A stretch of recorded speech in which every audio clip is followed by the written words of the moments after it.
Welcome and thanks for joining us. My guest today is Silas Ahn, a maritime analyst for Planet Federal. Silas, good to have you with us. Great to be here. Thank you. And our topic is maritime domain awareness, and we should point out the fact that you are a retired Navy captain, so this is something that's near and dear to your heart. Absolutely, it's a big challenge, and as we, as the economy and oil flows and everything else that goes across the oceans continues to grow, it's something that will increasingly be of concern to the governments of the world and to business too. And increasingly areas, I guess, that have been open waters for many nations, you see people coming out from their shores and trying to take over and contest areas that we assumed were open for shipping, for naval operations, whatever it might be. That's right. It's kind of a complex arena. There's definitely territorial seas and there's economic zones, but when you get into kind of international waters, the global commons, there is a kind of a tug of war going on out there. All right, and briefly, what is Planet all about? So Planet is a satellite company. We have two constellations of satellites that collect what we call electro-optical imagery. So to the kind of average person, that's basically looks like a photograph. Mm-hmm. There's more information in those images, but that's what it looks like. And it was started by a couple of NASA engineers. They're looking to collect the entire globe every day. They're committed to transparency and to making the world a better place. All right, so let's talk about maritime domain awareness. What specifically is it? Because I guess my question is it also inland waters, because that's maritime in some sense, rivers and the Great Lakes, et cetera, or just the coastal areas? And which agencies' missions does it tend to apply to? Navy is the obvious one. Sure. I would say that, just from virtue of the word maritime, we're talking about outside the shoreline, right? So not really the rivers and lakes inside the continent. I think it's worth just bringing up a definition. The National Strategy for Maritime Security has a definition for maritime domain awareness. And it's basically the effective understanding of anything in the global maritime domain that can impact the security, safety, economy, and environment of the United States. So a really broad definition, and it's appropriate because 80% of the international trade goes across our oceans, mm-hmm. and 60% of the crude oil and petroleum products that are delivered also travel on those maritime routes. So it is it touches every part of our lives, whether we realize it or not. In terms of what agencies it touches, it's in some ways it's everything, right? Because the not only do we have that legitimate activity on the oceans, we also have illicit activities, and that can range from illicit fishing, illegal fishing, to smuggling oil, transferring arms to conflict zones, illicit drugs. These things, again, although they're occurring on our high seas, will affect the networks and the businesses and the people ashore. So really, is it defense, Navy, state, Department of Justice, Commerce, Transportation, Homeland Security? Yes, all the above. So in some ways it's almost a planning tool, because as you say, you can't necessarily seize a ship in open seas, but knowing what it is, its purpose, where it's headed, can maybe help other agencies plan a response if that's needed. Absolutely. And once a ship leaves the shore, the coastline, it's kind of hard to track, right? And that's mainly because the oceans they're a big place. So we rely heavily on this system called the Automated Identification System. It's a mm-hmm. signal that ships are required to transmit, and it tells everyone, hey, this is who I am, this is where I am, and where I'm going. But hey, with a flip of a switch, you can turn that thing off, mm-hmm. or change the signal to fool the people around you. We call it spoofing. So you really want multiple sources of information, right? But because it's so hard, and because the oceans are so big, it's very easy to hide in plain sight for illicit actors. Yes, so this ident signal, this is coming from all of the shipping ships and also military vessels of the different countries? I mean, there are rules. I mean, generally speaking, it's based on tonnage. So I believe it's like 300 tons or greater. And there are some other cases where it's for larger ships. Military ships aren't required to transmit, although I've seen some ships that do. And a lot of fishing vessels don't transmit, mainly because they don't want to give away where they're catching all the fish. Interesting, yeah. So that you really need to get the awareness, you need a combination of imagery and maybe signal data from ident. Yeah, that's exactly right. I mean, you could probably say that if you combined our kind of imagery, which is electro-optical, again, looks like a photograph, with something called synthetic aperture radar. Every source of information has its strengths and weaknesses. Our strength is, you can very clearly see what something is without necessarily needing an analyst to tell you, hey, that's a cargo ship. But we can only really take pictures during daylight, and we can't see through clouds. SAR, synthetic aperture radar, can be taken day or night, and it can take pictures through clouds. So it has other capabilities and can do things that we can't. You mentioned AIS, but also there are companies out there that can collect radio signals. So radars, communication equipment, to provide you a little more insight into what's going on out there. So in the ideal world, you kind of cluster all those together, right, and get a fused... Sort of triangulate in on what it is that you're looking for. And right. What are people looking for? I mean, just the mere fact that there's ships floating is interesting, but what's the purpose of all of this maritime domain awareness? Well, I think the challenge is that because we're looking at millions of square kilometers, you don't actually really know what you're looking for necessarily, right? So you have to start from a position of, I need to understand everything. And so when you ask, what are we looking for, kind of in a tongue-in-cheek answer, it's everything. Because we need to understand the entire picture. And for most of history, we haven't had that capability. Actually, Planet, and specifically our Planet Scope constellation, is able to take millions of square kilometers of collection every day. And in fact, one of the things we do, and one of the things we are proud of, is we can take basically an image of the entire landmass of the Earth once a day. We don't take as much of the ocean, but we do look at select areas. For example, the South China Sea, we collect most of the South China Sea once a day. And that's revolutionary, because if you think about how big the South China Sea is, it's just a corner of the ocean, but it's equivalent in size to 5 or 6 Texases. I mean, everyone knows Texas is huge. I mean, just ask a Texan. But if you wanted to use ships and aircraft and drones to cover that even once, it'd be very difficult. But with our constellation, we can do that without really blinking an eye as part of our capability. Yeah, so that repeat picture idea then is important to understand movement. The ship was here yesterday, it's there tomorrow. That would be important. That's important. It's in some ways, once you have that macro picture, you can start asking those smaller questions. Hey, where was this ship yesterday? Was it actually transmitting AIS? And hey, was it tied up to another ship? In some ways, because we're taking that PlanetScope shots once a day, you're missing about 24 hours of movement. So AIS remains important, but that picture can validate that AIS picture and also give you more information, right? You may not have known that those two ships were tied up together because one wasn't transmitting, or maybe neither was transmitting. Right, and also the light changes, and it might be that you can get a better picture of it when the sun is overhead or closer to the top one day versus the next, and there's no big shadow or something next to it, I would think. Yeah, all right. Absolutely. And it sounds like then, given the amount of data and amount of specks of floating material that are down there, part of the problem is figuring out what's significant in that mass of data. Yeah, that's a big challenge. That is also getting some help from technology. So yeah, so now we've ingested these millions of square kilometers of imagery for today. We don't have an army of analysts that can go through and find all the ships. Fortunately, we do have machine learning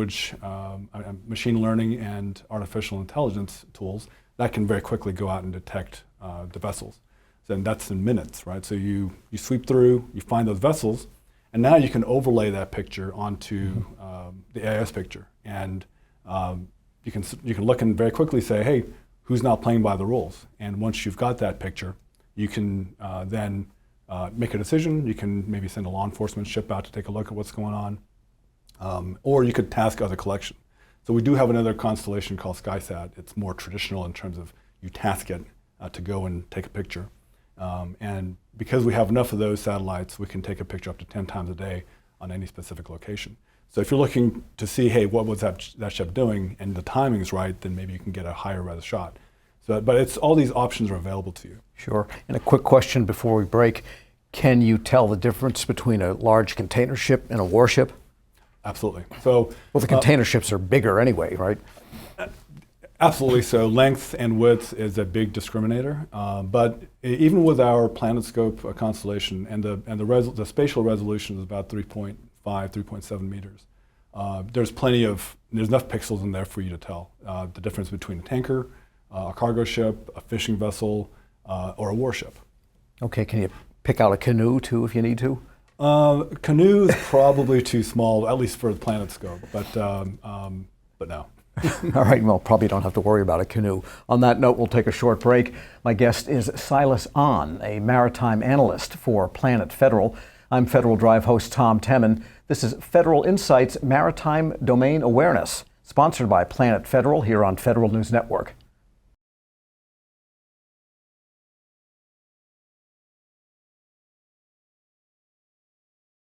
Welcome back to Federal Insights, Maritime Domain Awareness, sponsored by Planet Federal here on Federal News Network. My guest today is Silas Ahn, a retired Navy captain and maritime analyst for Planet Federal. I'm your Federal Drive host, Tom Temin. And before we were talking about the different sources of imagery, and not necessarily imagery, but signatures given off by various maybe radars and the ident signal system. What is the process to merge all of that to get a total picture? Because you've got very different data types and different data sets. And how can you triangulate in on what that thing is? It's a good question. I think that from our side, we are primarily an imagery company, and so we have partner companies that can do some of the analytics. We have some of our own, but don't have the breadth of that kind of capability. And then there are companies that go out and fuse that data. So from the perspective of kind of a single source company, I think the trick is that you want to make sure that you're able to overlay all these sources. You have to understand, again, the strengths and weaknesses of each, and maybe the area of uncertainty in terms of how accurate some of those sources are. But the power of fusing that intelligence is that now you can say, okay, well, I've got an AIS signal, I've got the imagery picture, and I've got maybe a radar signal, and those things all align. Now I have much more confidence that I've got a good picture for that single ship, and then you multiply that times 10,000, in the South China Sea or in the Pacific or whatever it is, and you can get a picture that you can believe in. And with optical, you mentioned you specialize in optical photographs, basically, of these things. Just a side question: how do you download the data from satellites? Because it's high-resolution imagery, faster than you collect it, it's a or at great least question. as fast as you collect it. So we have ground stations kind of located around the globe, and as it's getting collected, it absolutely has to downlink that imagery and get it down. It's a challenge, right? It's orchestrated by computers and human beings, of course, managing the process, but And probably some pretty good compression. Yeah, absolutely. Yeah. I was just curious because you would fill the disks on the satellite in about 2 hours, and then it's up there forever, so to speak. It's a whole cycle, that's right. All right, so getting back to our main thing, talk about dark ships and ship-to-ship transfers. These are significant in terms of maritime awareness for the government. That's right. Yes. So we talked about the fact that you can very easily turn off that AIS signal, and all of a sudden it's just hard to know who's out there. I'll give an example. It was reported in the New York Times earlier this year. In the Sea of Japan, there was a ship that in the AIS picture was kind of loitering somewhere. But someone, one of the analysts decided, hey, let's see what's going on there because it's kind of hanging out there for a while. And they used one of our images. And sure enough, there was no ship there. And so where was it? They started looking at the ports in the area, and they found that ship, which was Cathay Phoenix, in a Russian port loading oil. So currently there are sanctions on Russian oil, and there's always incentive to not obey that sanction. So the ship was in there, then came out and presumably went off and sold it, perhaps to China, according to the news article. But you can't make that connection if you don't have that second source, right? All you know is, well, it looks kind of strange. So that dark ship was actually spoofing. It was saying it was here when it was actually in port. And okay, so it was physically somewhere else, even though the signal said it was another spot? That's right, yeah. That's pretty sophisticated. Yes and no, right? It's not hard to do, but it's... They just drop a buoy with their ident signal and leave it floating? No. They have ways of producing a false signal. Interesting. Yeah. What about disguising a ship? I mean, if you're taking electro-optical images, and one day it's gray, what if they painted it blue overnight? Yeah. Or purple? Yes, that's certainly possible. I mean, it's kind of an arms race. A lot of paint. Yeah, absolutely. Or we've seen ships cover some identifying features with a tarp, that sort of thing. They know they're being watched. They know they're being watched, that's absolutely. So the challenge, though, there is that there's only a limited amount of things you can do in a short space of time. These are massive ships. Some of them are 900,000 feet long. We've seen that, and we've worked with companies that actually are expert at figuring out, hey, that's a nice attempt at disguising yourself, but you can kind of deduce based on movements and the other characteristics of the ship that they were just trying to change their appearance. Yeah, they can't make themselves longer or wider, pretty much, or maybe with some plywood hanging out the edge. I don't know. I guess that's possible, but it's. I'm sure that'll improve, but we see that in pockets, not widespread as far as I know. Now, for federal maritime awareness, you would think primarily, yes, we care about warships or container ships that might have illicit material, illicit oilers, as you mentioned, going from Japan to into Russia. But a lot of the terror activity, a lot of smuggling, a lot of human trafficking, things we also care about and that can land on our shores, are in very small vessels. And given the resolutions and the sheer number of data points in a given one picture, what are some of the strategies for data analytics such that you could find out some of the smaller vessels that maybe all look alike that you care about?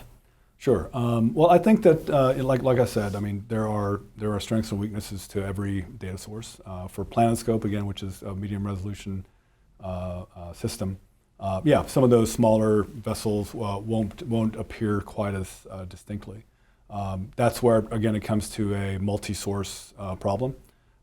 You also aren't just looking at, our perspective is imagery, but if you really want to hammer down into maritime domain awareness, you're going to have to start looking at the networks ashore that are feeding and supporting that activity that's occurring on the oceans. So if we're looking at for small ships that are doing human trafficking or something of that nature, they're going to have to get supported probably by bigger ships. The some sort of money has to fund that. So you follow the money and figure out what how that's working, and maybe that can help cue you. So that's probably an area where we couldn't do as much from the PlanetScope imagery, but would be happy to be a part of that. Right, but the imagery is the center of it. That's where you know that there's something in the first place. Potentially, that's right. Got it. And I imagine from the government standpoint, they would use commercial data such as yours. Maybe there's open sources also of imagery. Google, I guess, produces that kind of thing. And then they've got their own classified and sensitive information. And what are the issues of combining all of that? And you must have to be treated with caution by the government in creating their information products. Yes. Well, the beauty of commercial imagery, and most commercial imagery, and certainly planets, is that it's 100% unclassified. It makes sharing with our allies and partners much easier. And really, I don't think there's no real issue in terms of working with classified information from the perspective of combining it. The question really becomes where do you want to do that processing? If you're comfortable doing it in the unclassified world, the data is already there because it's all unclassified, and you can ship smaller bits into a classified enclave. If there's a reason to do that processing within classified systems, then we'd work with whatever user or customer is asking for that, and that shouldn't be a hard solution. But moving large amounts of data costs time and money, so that has to be factored into the decision. And in dealing with federal agencies, do you find that they have different focuses?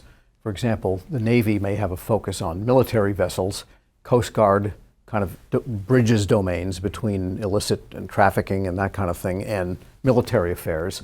Maybe NOAA only cares about illicit fishing and maybe human smuggling and this kind of thing, so that there's overlapping needs, but they do have their exclusive areas. And is that what you find that they're looking for? Yes and no. Absolutely. On any given day, the Navy or the Coast Guard or NOAA might have very specific interests.